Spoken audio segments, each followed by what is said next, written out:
네, 안녕하세요. 해커스 한국사 안지영입니다. 지난 시간에 구석기, 신석기에 해당하는 파트를 좀 봤었고요. 이번에 드디어 고대 국가 파트를 진행을 좀 해보겠습니다. 이제 여기 순서에서부터 보통은 이제 역사 시대가 좀 들어가는 때라서 여기서부터 조금씩 이제 암기가 필요한 부분이 나온다고 보시면 될 것 같아요.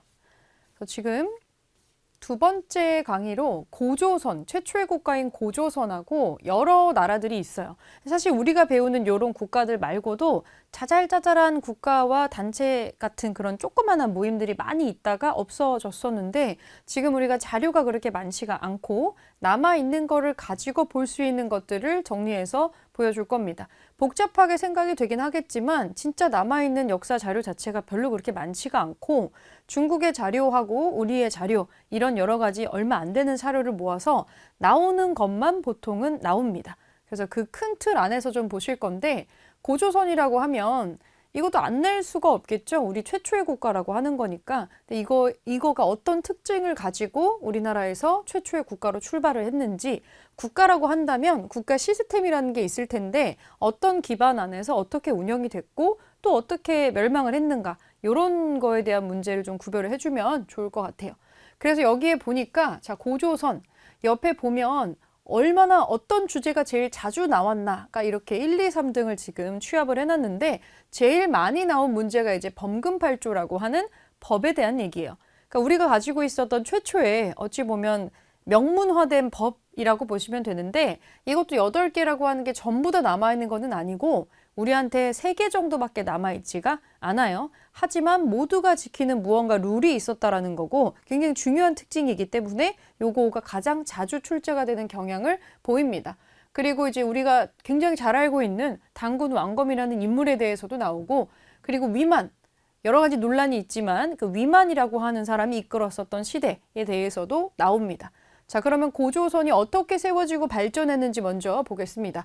고조선이라고 한다면 건국신화가 빠질 수가 없을 텐데 이게 우리가 이 건국이 된 시점을 기원전 2333년이라고 보고는 있어요. 근데 사실은 이렇게까지 오래된 연대를 증명할 수 있는 유물이 나온 거는 아니에요. 유물이 나온 거는 아니고 아직도 이제 우리가 이거를 증명하기 위해서 열심히 발굴을 하고는 있지만 예전에 고조선의 영토에 해당하는 땅들이 지금 대한민국 영토가 아니죠, 대체로. 북한보다도 조금 더 위로 많이 올라가서 대체로 중국의 영토를 아우르는 그 만주나 이런 데를 크게 아우르는 땅이 옛날에 고조선의 땅이었기 때문에 우리가 막 마음대로 지금 발굴을 할 수 있는 상황도 아니기는 해요. 이런 어려움이 있기는 합니다. 근데 우리가 우리의 뿌리를 거론할 때 나오는 국가가 바로 이 고조선이기 때문에 이렇게 나오는 거죠. 자, 기원전 2333년에 청동기를 바탕으로 우리 역사상 최초의 국가 고조선이 건국이 되었다. 단군 왕검이라는 인물이 이제 등장을 하면서 단군 신화를 볼 건데 단군 왕검이라고 하는 건 사실은 요거는 사람 이름은 아니라고 보셔도 될 것 같아요. 이 단군과 왕검을 보통 이렇게 반으로 자르거든요. 그래서 정치적인 지배자가 있고요. 그 실제 그냥 정치적인 지배자하고 종교적인 지배자가 두 개가 지금 합쳐져 있다라고 보시면 되는데 그러니까 단군 왕검이 뭐 한 500살, 1000살 뭐 이렇게 살았다는 게 아니고 이러한 호칭을 갖고 있는 대표자가 1대 단군, 2대 단군, 3대 단군 뭐 이렇게 이어졌다라고도 추정을 해볼 수가 있겠죠. 우리가 잘 알고 있는 단군 신화, 그 쑥과 마늘을 먹고 뭐 사람이 되어서 이런 얘기 들어본 적 있으실 텐데 이 단군 신화의 내용은 단순하게 신화가 아니고요. 사실 고조선뿐만이 아니고 고대 국가에 나오는 이 건국설화나 이런 것들은 기본적으로 여러 가지 것들을 상징을 좀 하고 있어요. 그래서 우리가 여기에서 추론을 낼 수 있는 거는 고조선이 농사 짓는 사회였구나. 그리고 이 정치하고 종교가 분리되지가 않은 재정 일치 사회였다. 이런 것들을 이 신화를 통해서 볼 수가 있습니다. 그래서 지금 단군 신화의 큰 얼개는 이렇게 나와요. 어떤 내용이 들어가 있는지 여러분들이 좀 한번 이렇게 날개 설명으로 체크를 좀 해보시면 좋을 것 같고요. 자, 고조선이 성립이 되고 나서 발전하는 단계를 볼게요. 중국의 연나라하고 대립을 했다라고 나와 있는데 스스로 왕을 칭하며 중국의 전국 칠웅 중에 하나였던 연나라와 대립을 할 정도로 성장을 고조선이 크게 했으나 연나라의 장수 진계의 공격을 받아서 영토의 일부를 빼앗겼던 적이 있습니다. 중국의 어떤 나라하고 한때 대등하게 겨루면서 할 정도로 성장을 했었다라고 되어 있고요. 정치 조직이 어느 시점이 되면 상당히 안정화되는 모습을 보입니다. 강력한 왕이 등장했다는 거겠죠. 부왕과 같은 강력한 왕이 등장을 해서 준왕에게 왕위를 세습하였으며 자기 아들에게 물려주는 거죠. 세습이 됐다는 거는 왕권이 상당히 안정적이었다는 뜻입니다. 내 아들에게 물려주는 거에 아무도 이의 제기를 하지 않았다라는 거니까. 그래서 왕위를 세습하는 게 있고 왕 밑에 구체적인 관직의 기록이 나옵니다.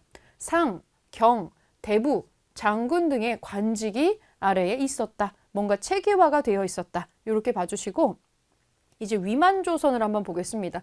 위만조선이 뭐냐면 위만이라고 하는 건 어떤 사람의 이름인데 이 인물이 중국도 역사가 굉장히 복잡하게 진행이 돼요. 그런데 중국의 진나라하고 한나라가 교체를 하는 이 전쟁 시기가 있습니다. 굉장히 혼란스러웠던 시기예요.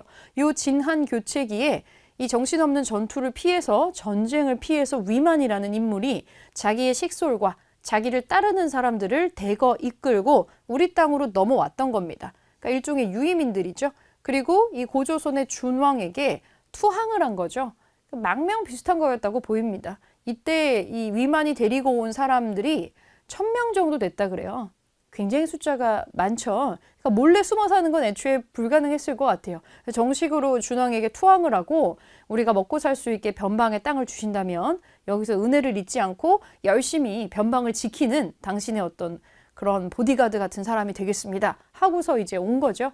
이때 준왕이라는 사람이 1000명이나 되는 이 위만의 사람들을 거둔 이유는 실제로 변방에서 써먹기 위함일 수도 있겠고 위만이 상당히 뭔가 우리는 잘 모르겠지만 말주변이 있었을 수 있어요. 굉장히 머리가 좋았던 사람일 수도 있습니다. 왜냐하면 기록에 따르면은 이 위만이 원래 우리의 복장을 하고 왔다라고 되어 있어요. 상투도 뭐 틀고 옷도 뭐 우리 거 입고 왔다고 되어 있어서 예전에는 그래서 위만이 원래는 우리나라 쪽에서 고조선에서 살다가 중국으로 넘어갔던 사람 아니냐. 그러니까 근본적으로는 우리랑 뿌리가 같은 사람 아니냐. 이런 얘기가 있었지만 그건 뭐 아무도 모르는 얘기고요.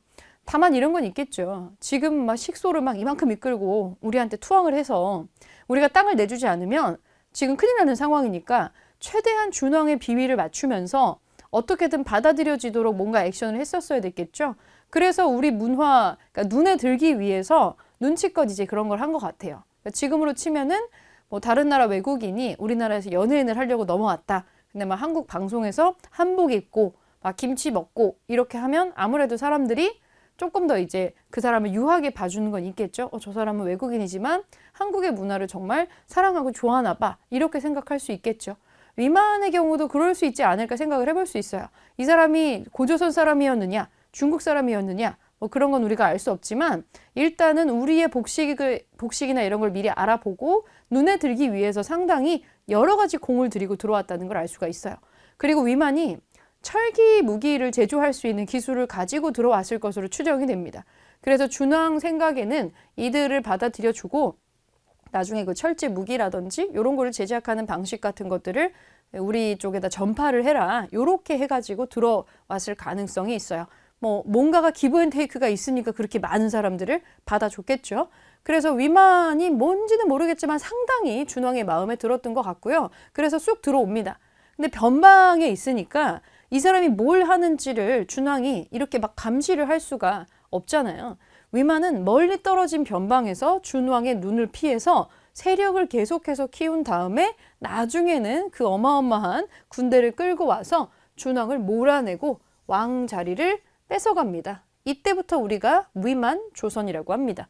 준왕이 뒤통수를 맞았죠. 굴러온 돌이 지금 박힌 돌을 뺀 상황인데 그리고 위만조선은 이전에 있었던 고조선하고는 조금 다른 방향으로 흘러가게 됩니다. 그래서 우리가 이거를 위만조선이라고 따로 분류를 구별을 하는 거고요. 위만조선은 어떻게 발전을 해가느냐. 주변에 인근의 진번과 임둔이라는 주변 영토를 조금 더 복속을 해가지고 영토와 세력을 확장을 했고요. 그리고 한반도 남쪽, 그러니까 위만조선이 이렇게 있다고 하면은 한반도의 아래 동네가 있고 여기 위쪽에 중국이 있어요. 중국이 있고 여기가 위만조선이라고 쳤을 때 요거 사이에서 중개무역을 합니다. 중개무역을 해서 굉장한 차익을 얻는 거죠. 경제적인 이익을 독점하였다. 당연히 남부의 진나라도 진국도 여기 이 위만조선이 별로 마음에 들지 않고 중국 입장에서 상당히 지금 짜증나는 상황인 거죠. 가운데 그냥 뻑 껴가지고 무슨 물건을 파는 것도 아니에요. 그냥 중개를 하면서 이득을 독점을 하고 있으니까 길을 독점하고 있는 거죠. 이것 때문에 상당히 트러블이 나게 됩니다. 중국의 한나라가 눈의 가시처럼 위만조선을 여기게 되는 거죠. 그래서 결국에는 한나라하고 전쟁을 하게 되는 건데 멸망은 어떻게 하느냐? 이제 이 위만의 손자 우거왕 때 중국의 한 무제가 공격을 합니다. 그래서 왕검성이라고 하는 수도가 결국에는 함락이 되면서 멸망을 해요. 처음부터 함락된 거는 아니고 한 1년 정도 꽤나 잘 버텼다고 나와 있는데 전쟁이 길어지면 내부에서 갈등이 생기겠죠. 그래서 우거왕이 있는 중심에 이 안쪽에 고조선 안쪽에서 분쟁이 일어나서 결국에는 내부가 붕괴하면서 바깥쪽에 침입을 막아내지 못하는 상황이 됐다고 보시면 돼요. 그래서 멸망을 해서 한나라에 의해서 망하더라. 이렇게 보시면 되고 이 고조선에 관련해서 가장 많이 나오는 이야기가 우리에게 남아있는 몇 안 되는 사회에 대한 기록물입니다. 여기 뭐가 있냐면 사회 질서를 유지하기 위해서 법을 만들었다고 되어 있는데 범금 8조, 8조법을 제정해서 썼다라고 되어 있습니다. 여기 범금 8조 옆에 나와 있는 날개 설명 꼭 한번 봐주세요. 8개 정도가 있었던 것 같아요. 그래서 8조라고 하는데 우리한테 남아있는 거는 살인한 죄, 상해죄, 절도죄에 대한 3개 항목만 남아 있습니다. 사람을 죽였을 때, 상처를 입혔을 때, 물건을 훔쳤을 때 어떤 식으로 하느냐. 근데 여기에 대한 어떤 대가라고 하는 거가 굉장히 엄벌을 처하기도 하고 약간 눈에는 눈, 이에는 이처럼 이게 벌을 처하는 게 나오는데 그 조항 3가지만 가지고도 우리가 뭐를 추정을 할 수가 있냐면 여기 고조선이라는 국가는 생명을 상당히 중요하게 여겼고 사유재산을 상당히 중요하게 여겼구나라는 거를 추론을 해낼 수가 있었어요. 나머지 5개도 남아 있었다면은 조금 더 많은 정보가 있기는 했겠죠. 그래서 범금 8조라고 하는 거 꼭 기억을 해주시면 좋을 것 같고요. 자, 그러면 고조선 다음에 여러 나라라고 하는 지금 고조선의 성장과 멸망을 보셨는데 고조선이 성장하고 멸망하고 나서 고조선 영토를 포함해서 그 아랫동네 쪽에서도 역사가 계속 이어지게 되겠죠. 부여라는 나라가 있고 고구려라는 국가가 있습니다. 이 두 나라는 영토가 조금 다르죠. 부여가 조금 더 북쪽에 있고요. 이 부여의 아래쪽으로 고구려가 펼쳐져 있었습니다. 그래서 부여하고 고구려를 2개를 보통 비교를 많이 하는데 왜 이렇게 2개를 묶어놨냐면 원래 부여에서 부여 사람이었던 누군가가 고구려를 세우기 때문에 이렇게 지금 연결을 해 놓는 거예요. 그러니까 뭔가 비슷할 수밖에 없겠죠. 애초에 부여 사람이었던 누군가가 고구려라는 또 다른 신생 국가를 만들게 되는 거니까 여기 우리가 잘 알고 있는 고구려의 건국 시조 주몽이라는 인물이 있죠. 주몽은 원래 부여 중에서도 북부여에 어찌 보면 인정은 못 받았지만 서자 출신의 왕자라고도 볼 수가 있겠네요. 그래서 원래는 북부여에 살았어야 되지만 그러지를 못하다가 나중에 고구려를 세우게 되는 것으로 보입니다. 자, 부여의 위치는 저기 만주벌판이라고 들어봤죠? 저기 위쪽에. 그 만주벌판의 위쪽에 송화강이라는 강이 있는데 여기 위에 넓은 평야가 있어요. 평야. 그리고 이 고구려는 거기서 조금 더 아래쪽에서 오른쪽으로 치우쳐져서 압록강이라는 강을 끼고 만주는 만주인데 졸본이라고 하는 산악지대가 조금 더 많은 곳에 고구려가 있어요. 어디에 사느냐가 그 나라의 문화와 그 나라 사람들의 성향을 결정하기도 해요. 지금 만주를 끼고 있지만 부여가 조금 더 넓은 평화를 가지고 있어서 부여 사람들은 그렇게 호전적으로 기록되어 있지는 않습니다. 그런데 고구려는 영토 자체가 산악지대가 좀 많이 들어가 있고 좀 척박한 땅을 끼고 있다 보니까 여기 사람들이 생존을 하기 위해서 상당히 거친 생활을 했을 것으로 추정이 되고 그래서 좀 그런 남성적인 이미지로 고구려를 많이 묘사를 하는 거죠. 자, 정치적인 부분 비교를 좀 해볼게요. 부여는 왕이 있습니다. 그리고 왕 밑에 마가, 우가, 저가, 구가 등의 가라고 하는 요 독특한 존재들이 등장을 하고요. 이 가라고 하는 사람들이 별도의 행정구역으로 사출도라고 하는 거를 다스리게 됩니다. 마가, 우가, 저가, 구가는 여기 마, 우, 저, 구 이거는 가축의 이름을 딴 거예요. 가축의 이름을 따가지고 각자의 어떤 영역들이 따로 있었다라고 볼 수가 있는 거죠. 사출도라고 하는 게 부여의 가장 특징적인 거고요. 고구려를 보자면 왕 밑에 뭐가 있느냐? 상가, 대로, 패자라고 하는 구체적인 관직이 있네요. 구체적인 관직이 있고요. 이 대가들이 사자나 조이, 선인 등의 실무 관리를 또 거느리고 있습니다. 귀족들이 밑에 실무진을 거느리고 조금 더 부여보다는 구체화된 모습을 보여주고 있네요. 그리고 여기서는 중요한 특징이 제가회의라는 걸 합니다. 국가의 중대사를 결정하는 귀족회의가 존재를 해요. 부족을 지배하는 가들이 모인 제가회의에서 국가의 중대사를 논의를 해서 결정을 하는 그런 귀족회의의 특징을 좀 보이고 있는 거 같이 비교해 주시고, 경제적인 특징은 부여는 뭐가 있느냐? 특산물이 만주벌판을 뛰어다니는 말이 있고요. 말, 주옥, 모피가 생산이 되고, 자, 고구려는 이 경제적인 부분에서 가장 취약한데 일단 산간지대, 산악지대에 있다 보니까 주로 이제 사냥을 했다라고 나와 있고요. 그리고 주변 국가들을 좀 약탈을 했다 이렇게 나와 있습니다. 그렇다면 약탈한 곡식을 어딘가에 저장을 했어야만 했겠죠. 그래서 이제 고구려 특징 중에 가장 많이 나오는 것 중에 하나가 집집마다 부경이라고 하는 다리가 이렇게 땅에서 굳이 그려보자면 뭐 이렇게 돼 있는 것 같아요. 이렇게 밑에 이제 받침이 긴, 밑에 다리가 긴 집, 부경이라는 바닥에서 떠 있는 창고를 두어서 곡식을 저장하는 문화를 가지고 있었다. 부경이라는 창고 이름을 좀 기억을 해주시고요. 풍속이랑 문화는 우리가 알고 있는 게 진짜 요만큼 정도밖에 없는 거예요. 그래서 두 개를 같이 비교하면서 보통 많이 봅니다. 자, 부여를 한번 볼게요. 우리가 여러 나라의 성장에서 가장 헷갈려 하는 것이 바로 제천 행사인데, 하늘에다가 이제 감사하다고 제사를 지내는 건데요. 자, 부여에는 영고라는 제천 행사가 있습니다. 이거 언제 하느냐? 12월 달에 합니다. 12월 달에. 왜 12월이냐? 12월이면 뭐 거의 완전 한겨울 이제 들어가는 시점이잖아요. 이거는 부여가 위치한 땅을 좀 생각을 해보시면 저기 만주에서 자, 한 해가 마무리되는 시점, 이제 농사나 가축들을 하는 그런 목축 활동 같은 게 완전히 이제 마무리가 되어서 한 해를 마무리하고 이제 다음 단계로 넘어가는 정말 종료되는 시점을 12월로 잡았다라고 보시면 돼요. 이제 한 해 동안 잘 먹고 잘 살았다라고 하는 거를 감사하면서 겨울을 무사히 나기를 바라는 마음으로 제천 행사를 지내죠. 매년 12월 달이고요. 영고라고 합니다. 이거 제천 행사들이 상당히 헷갈리기 때문에 영고는 부여하고 묶어가지고 그냥 부영고라는 글자로 외우시면 조금 편해요. 부영고라는 단어가 머릿속에 있으면 영고는 부여 거였지? 이렇게 그냥 머릿속에서 연결하기가 조금 쉬우니까 이렇게 한번 보시고요. 여기 되게 독특한 장례 풍속이 좀 있습니다. 순장이 있네요. 순장. 왕이 죽으면 신하나 옆에서 모셨던 노비를 원래 살아있었던 멀쩡한 사람을 죽여서 같이 묻는 게 있어요.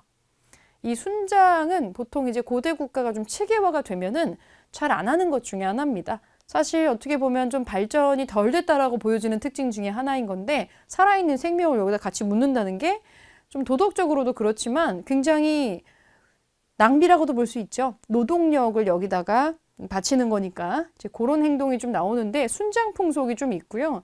그래서 그 나중에 고대 국가 발전할 때 보면 고구려, 백제, 신라 그리고 가야가 있잖아요. 고구려하고 백제하고 신라는 순장이 비교적 일찍 없어지는데 가야는 고대 국가로 발전을 못하죠. 가야에만 가장 늦게까지 순장 풍속이 있었다고 되어 있습니다. 부여도 좀 초창기에 성장했었던 나라다 보니까 순장 풍속이 있었던 것 같아요. 그리고 일책 12법이라는 게 나옵니다. 도둑질한 사람한테 내가 도둑질한 거에 12배로 배상을 하게 하는 거예요. 여기도 사유재산을 상당히 중요하게 여겼구나 라는 거를 볼 수가 있겠죠. 자, 고구려 볼까요? 고구려도 제천 행사가 있습니다. 여기는 매년 10월 달에 하는데 아마도 10월 정도로 접어들면 여기는 이제 뭐 농사도 짓는 게 그렇게 많지가 않으니까 한 해를 마무리한다라고 여기는 시점이 여기일 수 있어요. 그래서 10월 달에 하늘의 제사를 지내는데 이거는 어떻게 보통 외우냐면 우리가 고구려의 이미지가 굉장히 용맹하게 이제 사냥을 하는 그런 모습을 머릿속에 떠올려 주시면 되는데, 그래서 이거를 단어로 만들어서 보통 외우기도 해요. 용맹한 동맹 뭐 이런 식으로 외워서 동맹을 맺는다 이런 말 들어본 적 있죠? 서로 같은 편끼리 단단하게 동맹을 맺는다. 용맹한 여러 나라들이 모여서 동맹을 맺는다라고 머릿속에 용맹한 동맹이라는 문장으로 좀 넣어놓으면은 요거는 고구려였지라고 나중에 아마 머릿속에서 꺼낼 수는 있을 겁니다. 정 헷갈린다면 뭐 그냥 외우는 게 더 쉽다면 그냥 외우셔도 되고요. 참고해 주시고요. 여기 결혼 풍속이 대단히 특이한 게 있죠. 서옥제라는 게 있습니다. 서옥제.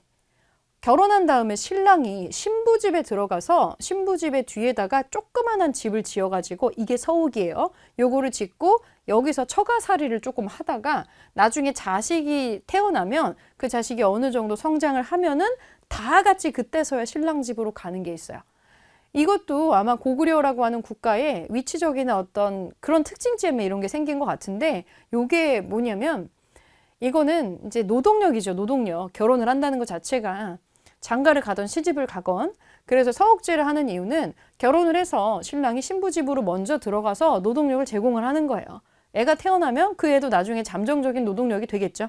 그래서 신랑이 가서 신부집에서 노동력을 제공을 해주다가 나중에 아이가 조금 크면은 이제 그 여러 명분의 노동력이 이제는 신랑 집에 가서 이제는 여기다가 노동력을 그간에 못 줬던 거를 제공을 하는 그런 문화라고 보시면 됩니다.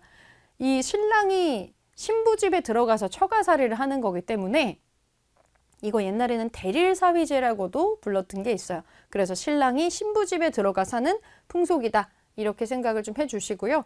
여기도 일책시비법이 있는데, 아니 부여에도 일책시비법이 있고 고구려에도 일책시비법이 있으면 완전 똑같네요 라고 할 수 있는데, 원래는 부여하고 고구려가 뿌리가 같잖아요. 그래서 비슷한 유사점이 나온다 라고도 생각을 해주시면 될 것 같아요. 나중에 다른 것들은 헷갈리지 마시고 비슷한 특징이 나온다라고만 봐주세요. 자, 그리고 밑으로 조금 더 내려와서 옥저하고 동해라는 불쌍한 두 국가가 나옵니다. 이 옥저하고 동해는 고대 국가로 성장을 못하고요. 그냥 조그마한 군장 국가였어요.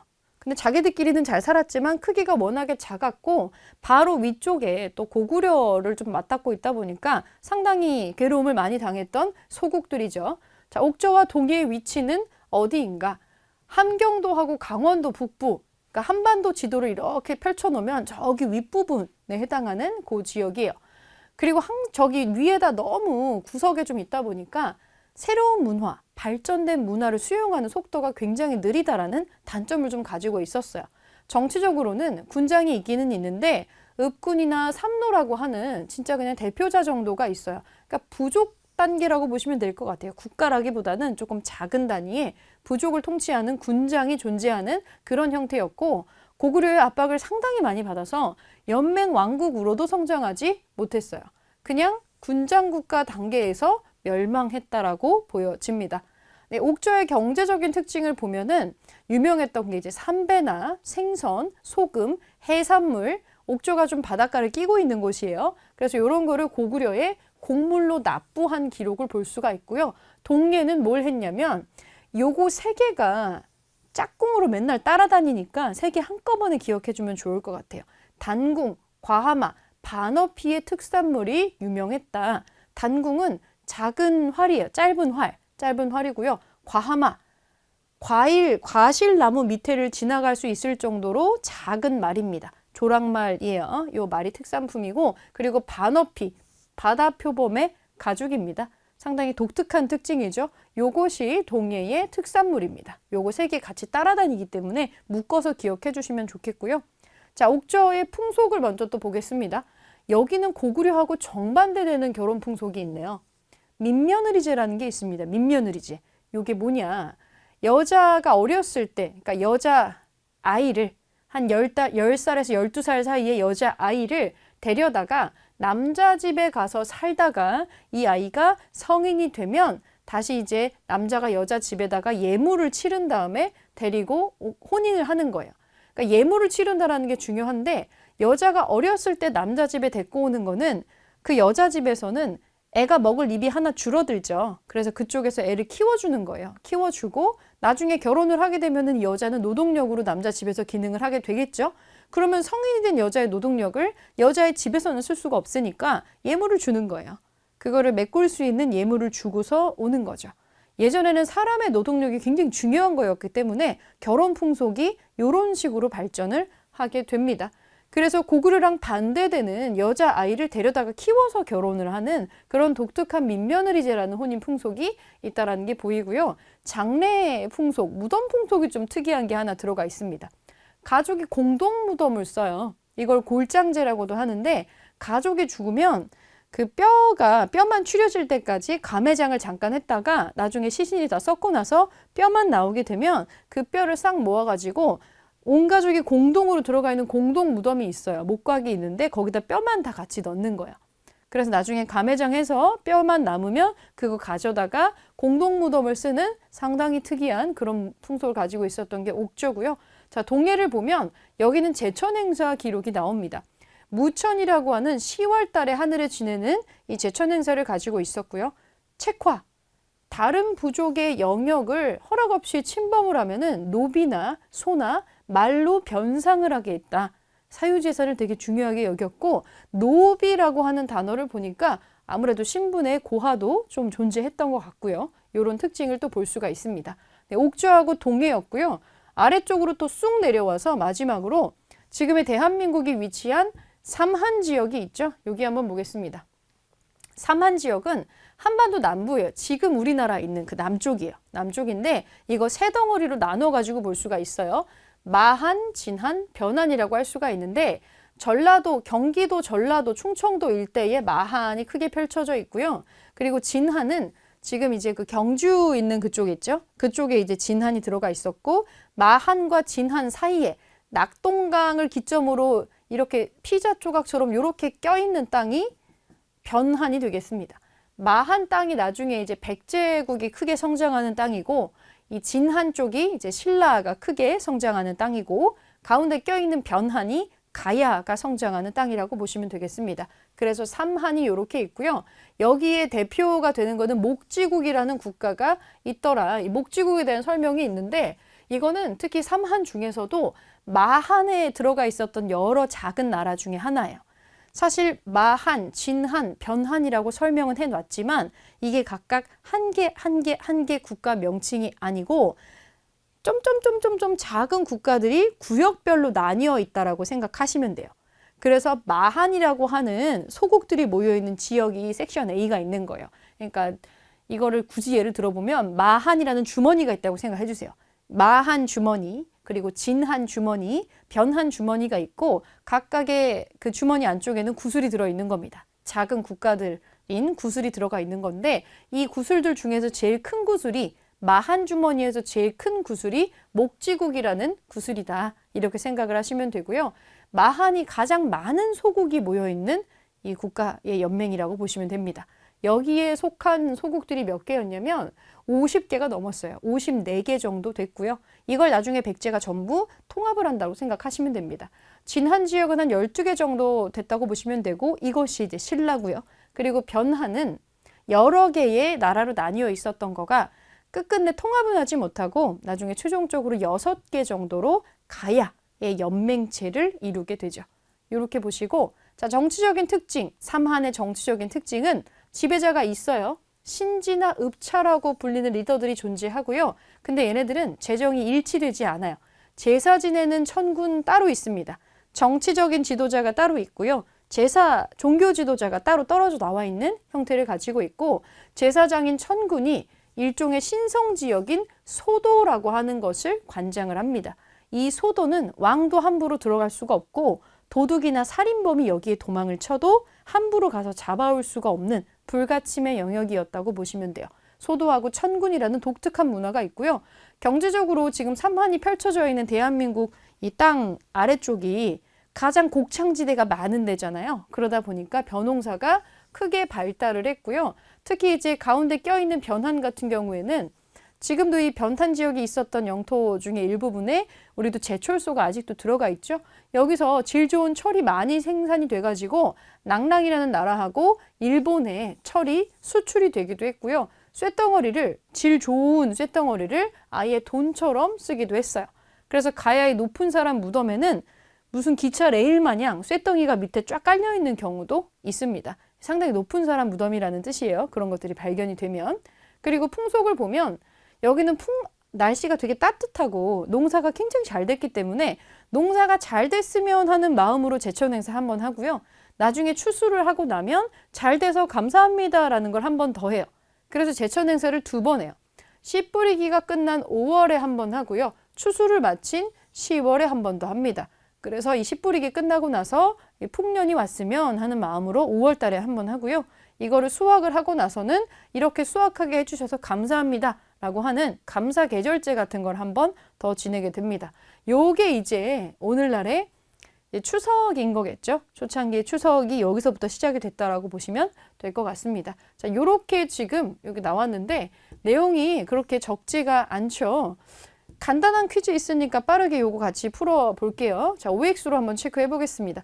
고조선에는 상, 경, 대부 등의 관직이 있었다. 그렇죠? 고조선에 요 관직은 있었습니다. 부여는 목지국을 비롯한 소국으로 이루어졌다. 목지국이 나오는 이거는 부여가 아니고 방금 위쪽에서 삼한 중에서 특히나 마한으로 우리가 얘기를 했었었죠.